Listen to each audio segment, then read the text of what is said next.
are here, and we are here helping you to understand Asia. Taking back and preserving Asian American, Native Hawaiian, and Pacific Islander history. People and organizations around the U.S. are working hard to make sure that the past is not forgotten. As a lifelong St. Louisan, didn't even realize that we had Chinatown here in our city. We look back at the pieces of history hidden in plain sight and share how communities are coming together to honor the cultures that made cities what they are today.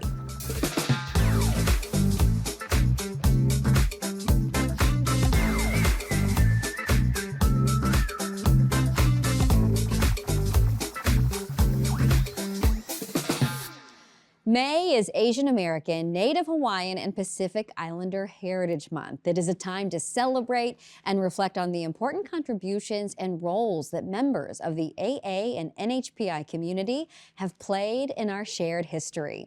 I'm Michelle Lee, and today we want to focus on that last part, history. There are places across the U.S. that have been shaped and created by the AA and NHPI community, but some have changed over the years. We're taking a look at the ways history is being taken back and how members of the community are making sure they are not forgotten. We start in central Ohio, where city leaders are working to bring back a piece of Japanese history. Angela Ann gives us a look at the efforts to bring back the Shinto shrine.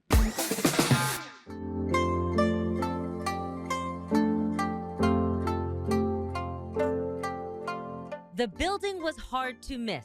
Definitely remember it back in the day. Driving by and was like, what's that? And I remember the bamboo. Adam Williams never imagined his role as forestry manager for Westerville would come full circle decades later. What do you think this is? You got me.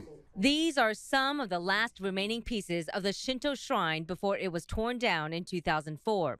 There are more, but the hope is to incorporate as many originals into the new temple. It just looks like some fancy joinery. I mean, I've never really seen anything quite like that. The shrine was added in 1964 as part of the Kyoto Tea House, which Westerville residents George and Opal Henderson had built years before. The shrine was never consecrated for religious purposes, but instead used for tours so kids and adults could learn about a culture they barely understood. George was a U.S. Army intelligence officer and had lived in Japan during and after World War II. He had the shrine built in Okinawa without any nails and shipped every piece to Westerville. It's a love story of a family who loved their culture and brought it and introduced it to Westerville. Krista Dickey runs Westerville's community affairs. She says rebuilding the shrine will bridge the two cultures for a new generation, which will honor the ones that came before, like Karen Jobu. It was like going to a little museum. Karen was 2 years old when her family got sent to an internment camp during the war. The American-born Japanese eventually relocated to central Ohio. She says the old Shinto shrine broke down prejudices, and it's time, she says, to make sure history doesn't repeat itself. To start the tours again, I think that's what I would want. There are 3 potential sites for the new shrine. Astronaut Grove on West Main Street in Westerville is one of them. And if you look closely, cherry trees are drawn into the pathway, which is what Adam and his team hope to successfully grow by the time the shrine vision becomes a reality. These cherry trees are some of the original Taft cherry, Yoshino cherry cuttings that originated from Japan. They were a gift from Japan in 1912 to then-President William Howard Taft and the First Lady, who were from Ohio. Westerville hopes these layers of love will bridge the past and present into the future. In order to preserve the history, I think it's a must-have. Now out to Seattle, Washington, where the basement of one hotel holds a secret history of Japanese Americans. Sharon Yu takes us inside the Panama Hotel, where there are still items left behind by Japanese Americans imprisoned after the bombing of Pearl Harbor. While it contains painful memories of the past, it is also helping inform the present.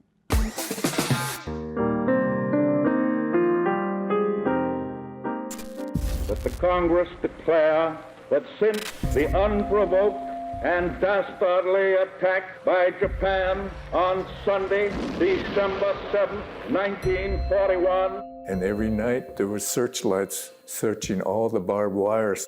A state of war has existed between the United States and the Japanese Empire. Sturdy like Mount Fuji watching over Japan, the Panama Hotel watches over Seattle's Nihonmachi, our very own Japantown.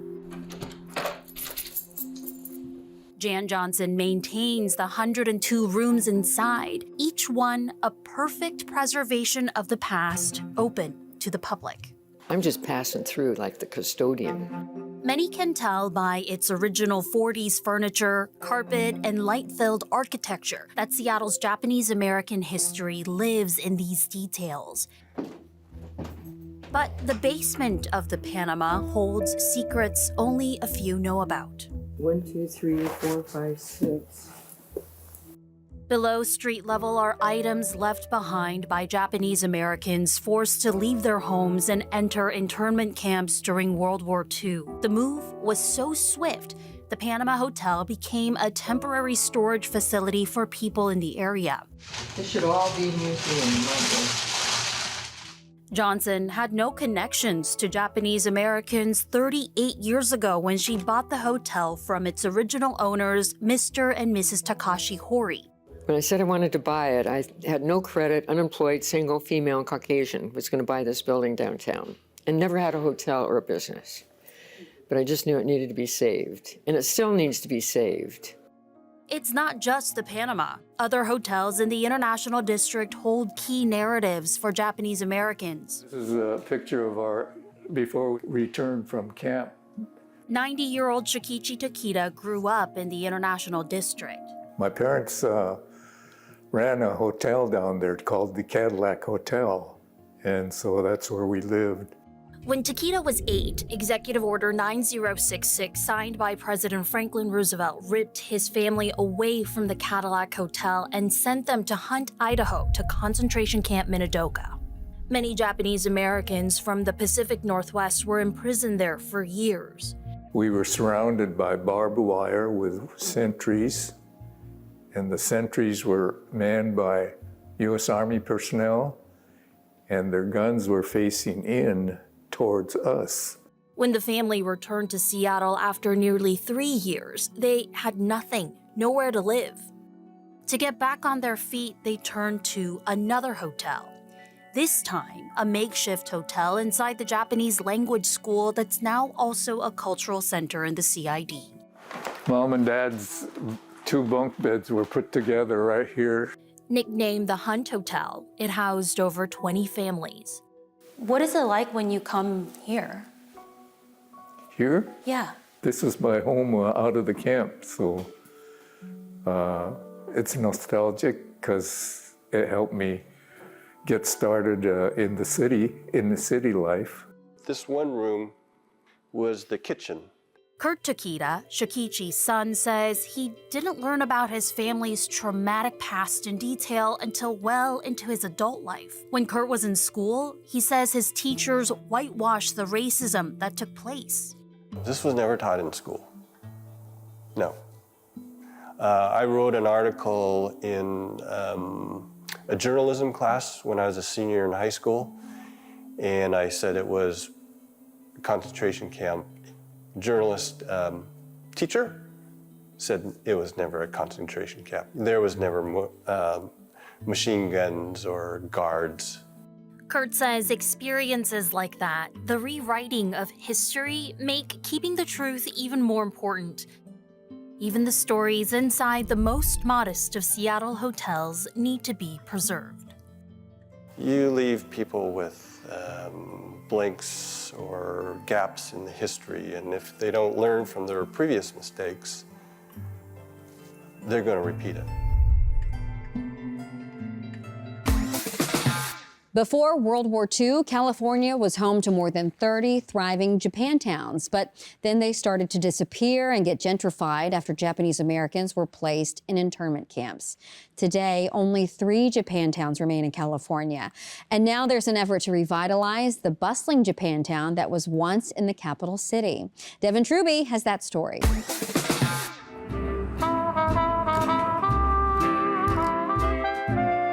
This is what Sacramento's Japantown looked like in 1940.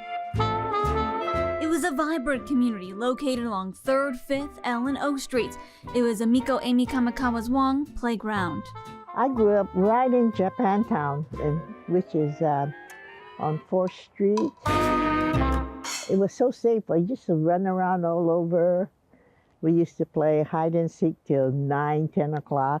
But Japantown became a ghost town. Amiko remembers the exact moment the first tragedy struck. My brother was just about to buy a house. He went to see the house on Saturday, and he was going to sign the paper on Monday, and the war started on Sunday. So, of course, we didn't buy a house. Sunday, December 7th. The attack on Pearl Harbor, a surprise airstrike by the Japanese Navy against the United States Naval Base in Hawaii. The attack had a huge impact, especially for Japanese Americans in the United States. Just 2 months later, Japantown in Sacramento was cleared and residents were forced to go into internment camps. Kiyo Sato remembers this like it happened yesterday. 25217C was my number. I'll never forget it. It's not on here, but it's tattooed in my brain. Taken to the internment camp in Poston, Arizona. I just broke down and cried when that train started to move. And I said, nobody's come to save us. Nobody cares. What Kiyo remembers most is the heat, over 100 degrees, and passing out. I thought I had died because everybody was laid out on this cot. And I still wonder how many of us didn't wake up. And no privacy when using the restroom, no stalls, no separation by gender. They wore paper bags over their heads for a sense of privacy.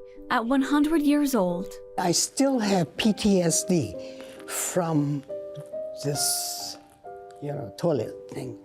How had Japantown changed when you got back? Well, there was no Japantown. In those days, the first generation couldn't buy home property, so their sons or somebody bought property. After the war, Japantown in Sacramento was able to return, and the Buddhist church that sectioned off its gym played a big role by giving families a place to stay. And what made Japantown thrive is the fact that families lived there. Our businesses were there. It was a day and night place. But then, for the second time, Japantown would be forced out of its own community, unable to own property and make repairs upon returning due to government-sponsored mortgage redlining policies that prohibited loans in racially integrated neighborhoods. Miriam remembers the issues her family faced when they had to move because of the redevelopment. And we were not allowed in this area. But all the city saw was a high concentration of people of color, who they considered too risky to invest in. The area was labeled a slum, blighted, which allowed the city to cut revenue to the area. It was bulldozed for the capital redevelopment project. A wrecking ball shattered many cultures, including Japantown, for the Capitol Mall and the area we know today as Doko, and a freeway. You didn't have the gathering places to go to. Amiko says it was a loss of independence for her mother because she couldn't go to an English-speaking store by herself. Well, it was kind of sad because the older folks naturally, they didn't speak English. So naturally, Japantown was perfect. We had grocery stores, we had banks. I'm here on 10th Street in the heart of relocated Japantown. Hundreds of businesses down to a handful, like Osaka-ya, trying to keep history alive. Historical remnants remain, like the Wakanora sign, even though the restaurant is no longer here. The Lady Nakatani and her family have been carrying on the Osaka-ya name since 1963. Originally on the corner of 10th, where you can still see their faded sign, they bought the historic Senator Fish Market. And Senator Fish retired that year, so my dad said, is it okay if we buy your Senator Fish?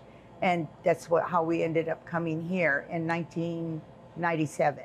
Keeping a Japantown storefront alive and well for over 60 years, passing on the tradition to her sons and even me for the day. Yeah, that one's really good. I'm pretty sure 95% that they will take over. It is a lot of work. Besides the businesses on 10th and W, one of the only remaining buildings from Japantown is the Nisei Barber Shop and Veterans of Foreign Affairs Hall, which makes it the perfect home for the rebuilt Japantown Sacramento group to meet. All of Japantown was gone, except for the Veterans Hall that we're standing in today. Kobe and Jamie Katsunyagi started the movement to revitalize Sacramento's Japantown. It all started with Jamie researching their family history, then realizing they have nothing to show their children. Kobe's great-grandfather immigrated from Japan and owned a print shop in the heart of Japantown. Because my generation, we weren't really even taught anything about it. It's not something that they really talked about. The group consists of prominent Japanese Americans in the community, like Sharon Ito, former ABC 10 anchor, and this is one of their monthly strategy meetings. The dream to reclaim the heart of Japantown, the 301 capital, which is currently just a plot of grass. While the group wants to reincarnate Japantown on that land with restaurants and shops, they're also being realistic that it could be purchased and developed. We're looking at either, a memorial for Japantown, all the way to maybe partnering with the city or with a developer to, bring in a cultural center, museum. 80 years later, we asked the Katsunyagis, why push to revitalize now? I think it's important now for many reasons. The history is almost gone. The survivors and the storytellers are almost gone. And I'm afraid that this history will be lost. North Texas is rich with Asian American history that dates back more than a century, but we don't often hear about those stories. Tiffany Liu introduces us to a woman who hopes to change that by preserving the past.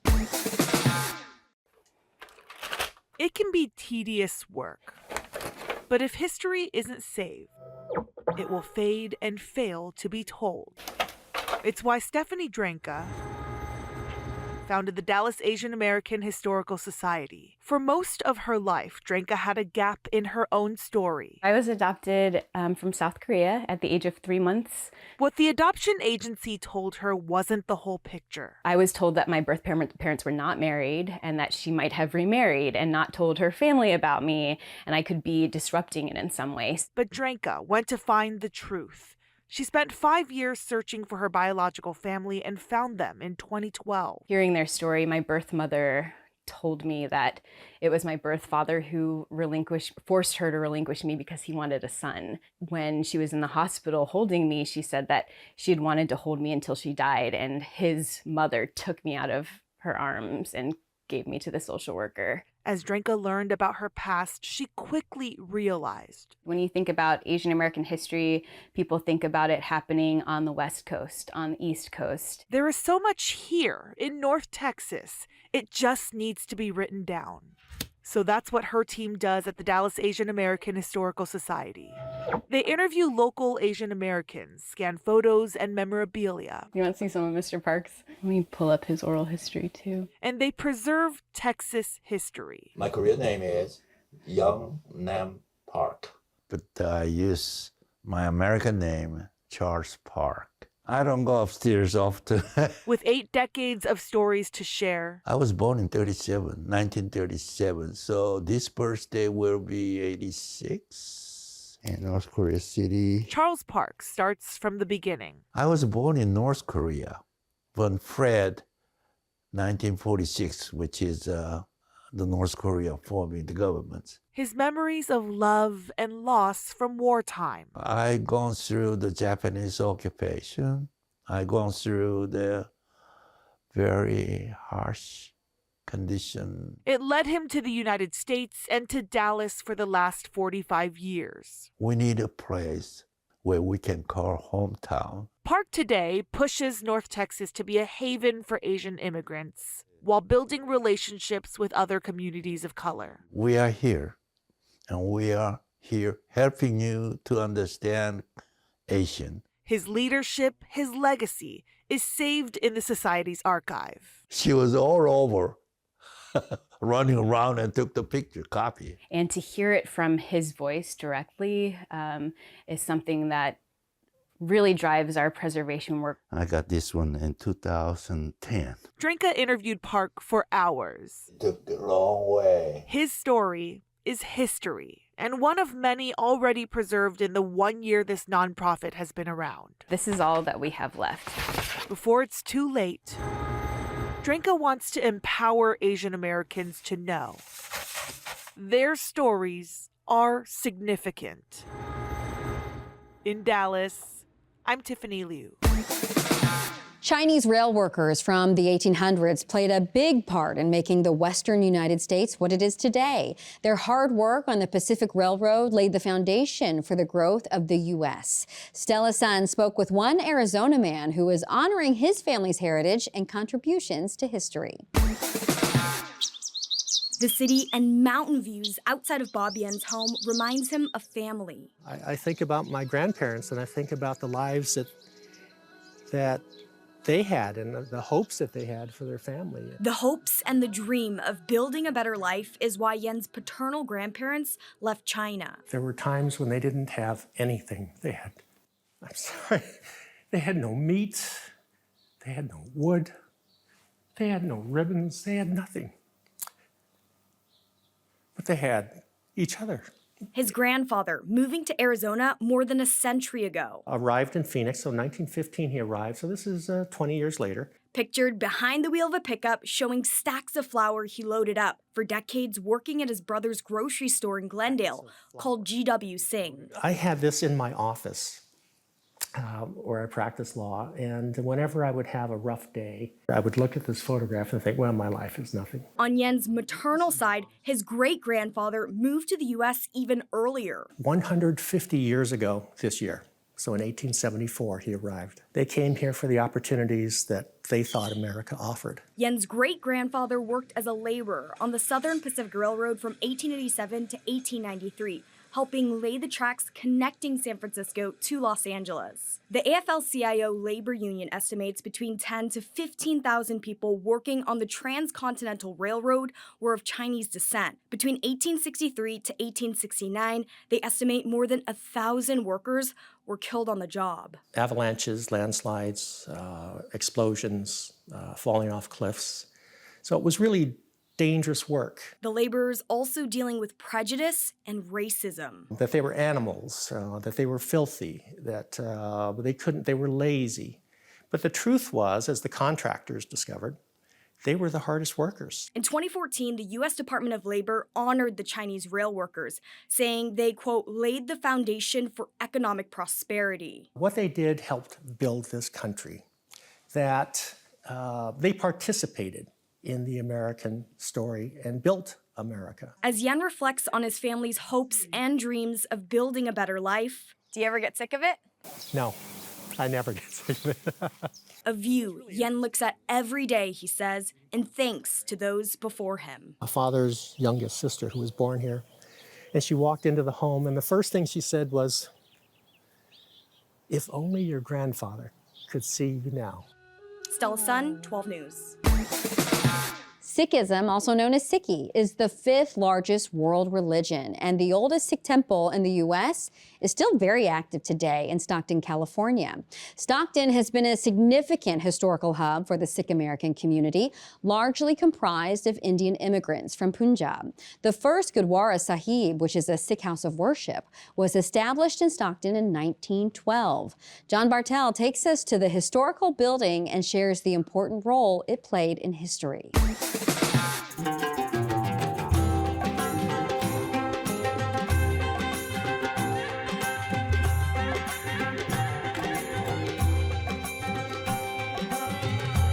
During the second week in April, the streets of Stockton fill with vibrant colors and the aroma of South Asian food.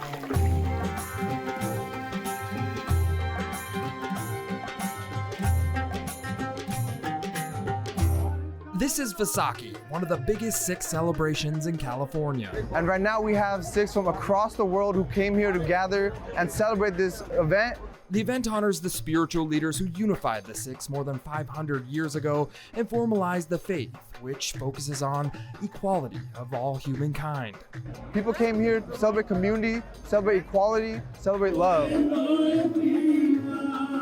Sikhism started as a small faith in Punjab, India, with a heavy emphasis on social justice, but today it's one of the largest religions found all over the world. And one reason it's so large in the United States has a lot to do with this building in Stockton, founded by Punjabi immigrants and farmers from the Central Valley. Yeah, this is the first Gurdwara, the first building for Sikhs in the United States. The Stockton Gurdwara became the site of activism. Sikhs in California met in this building and strategized how to protect and empower their home state of Punjab. And this is the old first Gurdwara that was built in 1915. And this is California historical landmark now. Tejpal Singh Benual and Manjeet Singh Opal with the Gurdwara say this building is more than just a place of worship. It's a community center, an educational institution, and a museum. But more importantly, this building was part of the largest independent movement for Sikhs in India. The history's greatest exodus. It started here, and they went back and fought. Over 5,000 people went back and fought for independent India. For more than 200 years, British colonialism ruled over much of India by controlling politics, land, and resources. Sikhs in Punjab were different, though. The British needed them to fight in their military. And they knew they were warriors, they were fighters, and British needed soldiers. Many Sikhs left Punjab in the late 1800s in search of a better life, and some of those Sikhs ended up in Stockton. Arbitration of India's political problems still remains unsolved. A lot of these were laborers working on lumber mills, railroads, working the fields. Sikhs were not always treated kindly in California. At the time, a series of discriminatory laws were in the process of being enacted, which targeted Asian immigrants, including Sikhs. 8 or 9 months after they purchased this land in South Stockton, California passed the Alien Land Law Act, which then prohibited Asians from owning land. So they beat it by a few months. Sikh farmers and laborers across California donated time and money to build the Stockton Gurdwara, which opened in 1912. But over in India, a revolution was starting. Sikhs wanted to become independent of British rule. When they came to America, that's when they realized what freedom is, what our guru was teaching us, what the freedom looks like. The Stockton Gurdwara became a site of activism. Sikhs in California met in this building and strategized how to protect and empower their home state in Punjab. Respected speakers from across the world will come here and talk about freedom and talk about sovereignty. Activism at the Stockton Gurdwara significantly helped Sikhs and ultimately India gain independence from British rule in 1947. But that independence didn't make life easier for Sikhs in the United States. I believe the most recent FBI reports show that Sikhs are amongst the top targeted religious community in the US. Before and especially after the terrorist attacks on 9/11, the Sikh community has been confused with terrorist groups because they covered their heads or wore turbans. When Iran crisis happened during Jimmy Carter year, we were Iranian. Then Iraq happened, we're Iraqis. When Afghan happened, we're Afghan. So we're kind of transcended to everything, Sikhs have been fighting discrimination and racism since the religion was formed in the 15th century. And one way they fight back is by taking the time to learn. Sikhs ultimately translates to student, and it derives from the word TEGNA, which means to learn. So Sikhs are just learners of life. One reason Sikhs wear the head coverings or turbans is to signify equality. And the Sikhs believe if everyone is equal, it is easier to break bread together and talk about those differences. Yeah, so this is the langar hall, the community kitchen, as we mentioned, and this is where we pass out langar or food to the community. That's why every day the Stockton Gurdwara welcomes the community to a free dinner. It's a chance for everyone to learn about Sikhism and for Sikhs to learn about their neighbors as equals.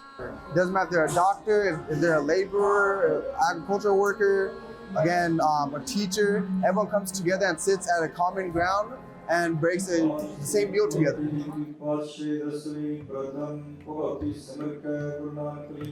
The Stockton Gurdwara is more than a building.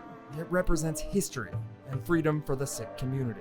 Just sitting here and thinking about that and the same conversations, just to be a fly on the wall in this room 100 years ago, gives me goosebumps even to this day. From the Gurdwara in Stockton, I'm John Bartel.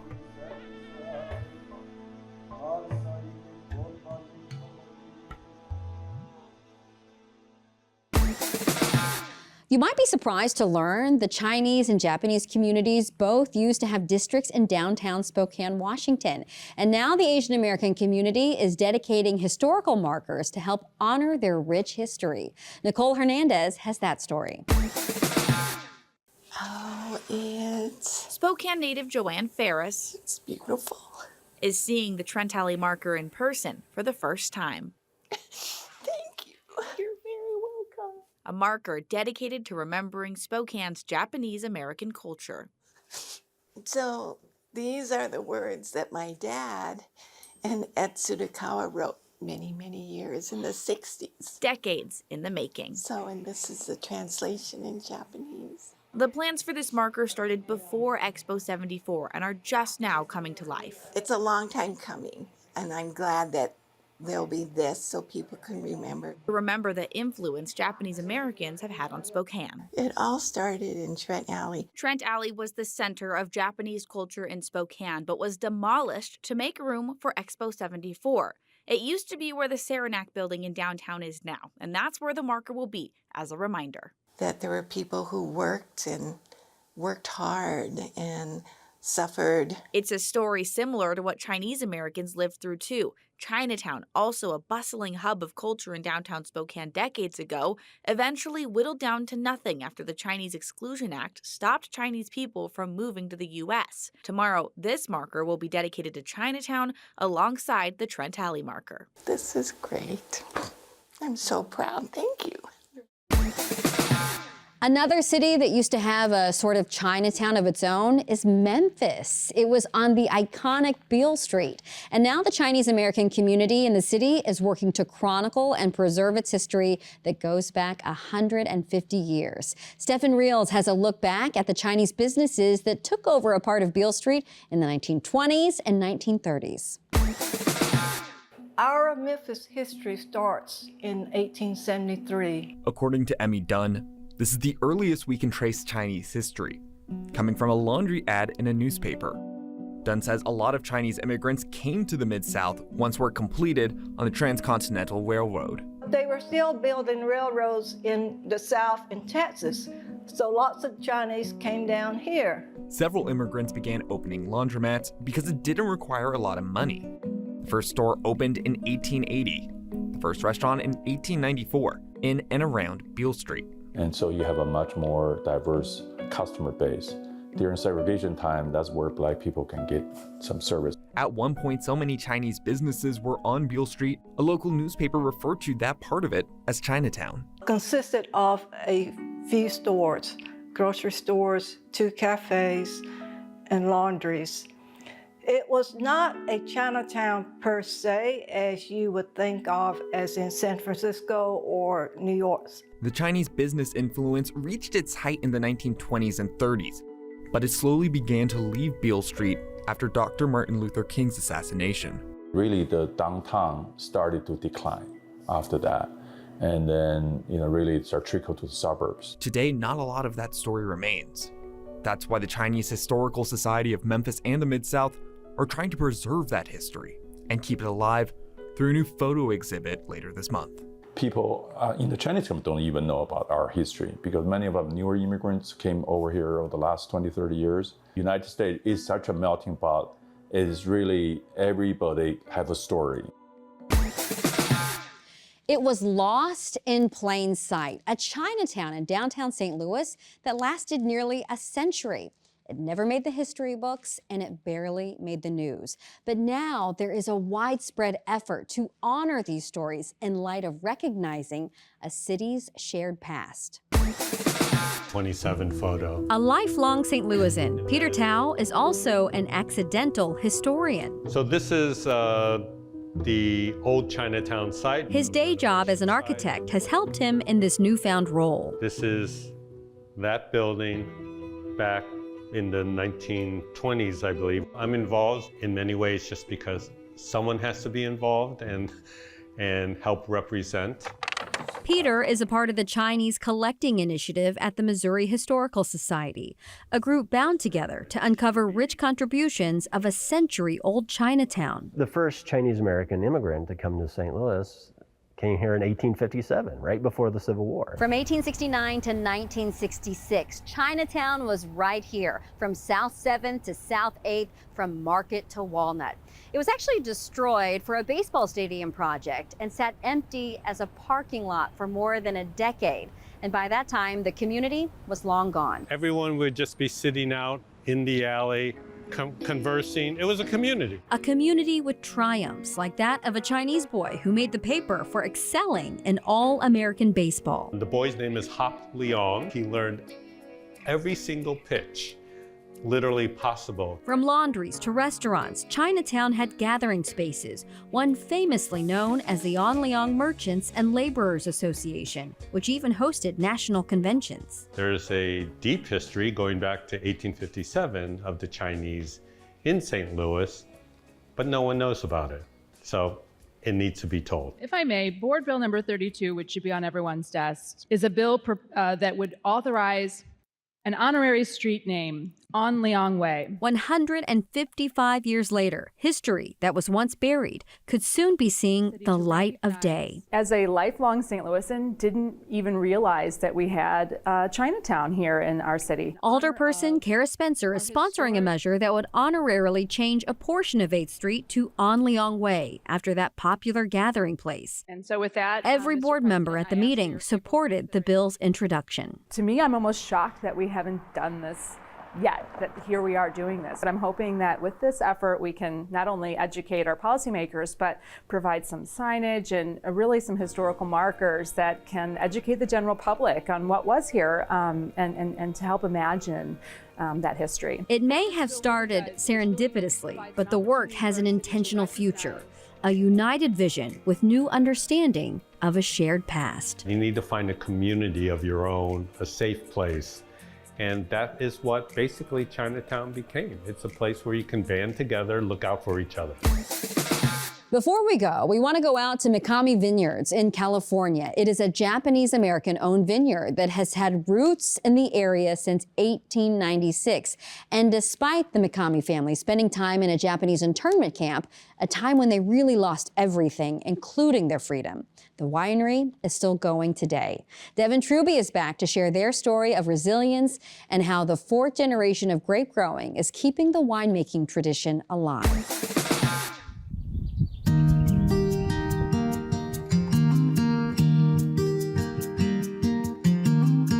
On a 15-acre vineyard in Lodi, 120 years of tradition is in bloom. While this plot of land hasn't always been Mikami Vineyards, it's always been grapes.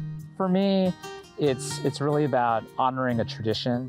Third-generation Japanese-American Jason Mikami is continuing the legacy of his grandfather, Teruchi Mikami, who immigrated from Japan to Lodi in 1896 at 13 years old. So Mikami actually is composed of 2 Japanese characters.